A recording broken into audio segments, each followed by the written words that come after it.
Bugün Qərbi Azərbaycanın Göyçə mahalının Basarkeçər rayonunun Nərmanlı kənd orta məktəbinin yaranmasının 100 illiyidir. Nərmanlı kəndinin əvvəlki adı Hüseyin Qulu Ağalı olub. 1905-1907-ci illərdə Azərbaycanlıların yaşadığı bir çox ərazilərdə, o cümlədən Nərmanlı kəndində ermənilər qırğınlar törədiblər. 1918-ci ildə yenə oxşar soyqırımlar törədilib və əhali kənddən çıxarılıb. Yalnız 1921-ci ildə Nərman Nərmanovun dəstəyi ilə kənd əhalisi yenidən öz tarixi torpaqlarına qayıdıb. Əhalinin təşəbbüsü ilə həmin vaxtdan Nərmanlı kəndinin adı böyük dövlət xadimi Nərman Nərmanovun adı ilə bağlıdır. Məktəbin yetirmələri Azərbaycanın elm və təhsil sahəsinə böyük töhfələr veriblər.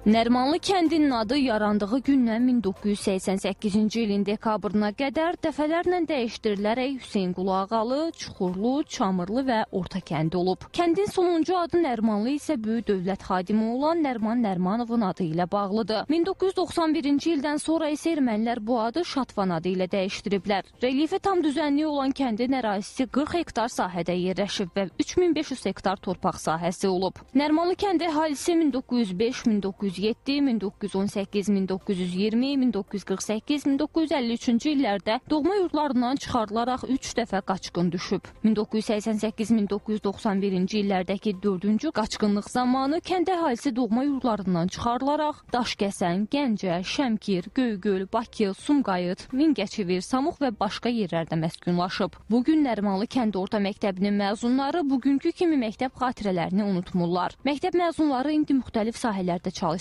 da hər biri öz sahəsində uğur qazanıb. O məktəbdə qutarıb, sonra instituta qəbul olub.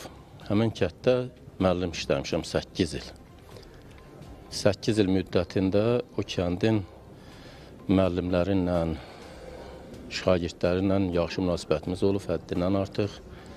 O kənddə, məktəbdə müəllimlərin Nərmanlı kənd orta məktəbinin belə səviyyəli olmasında məktəbin direktoru, 20 il direktor işləmiş Əhməd müəllimin, dərs müdür işləmiş Qəmbər müəllimin və 60 nəfər müəllimin içində mən işləmişəm onlarla birlikdə. Mən o məktəbi əlası bitirmişəm, sonra tibb universitetinə qəbul olmuşam və sonra elm yolunda müəyyən bir irəliləşlər, nailiyyətlərə nail olmuşam və ən başlıcası budur ki, həyat mövqeyimizi formalaşdıran xüsusi bir amil var, o məktəbdən başlayır. O Nərmanlı kənd məktəbindən başlayır ki, o məktəbdəki o müəllimlər tədris edir, ziyalılıqlarını göstərdilər, pedaqoji fəaliyyətlə məşğuldurlar. Onlar ayrıca hərəsi bir elm dəryasıdır, hərəsi bir ünvan edir.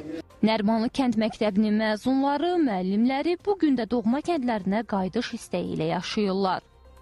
Kəndimizin müəllimlərinin böyük əksəriyyəti, o vaxtki yaşayan müəllimlərin böyük əksəriyyəti dünyasını dəyişiblər. Sağ qalanları burada görmək bizim üçün çox xoş oldu.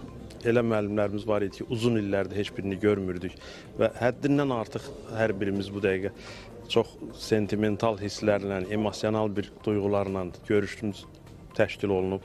Nərmanlı kənd sakinlərinin, məktəb məzunlarının hər birinin hədəfi o tarixi torpaqlara, Qərbi Azərbaycana qayıtmaqdır. Məktəbin məzunları bu istiqamətdə davamlı olaraq çalışırlar. Onlar öz fəaliyyətləri ilə günbəgün Qərbi Azərbaycana qayıdışa təkan verirlər.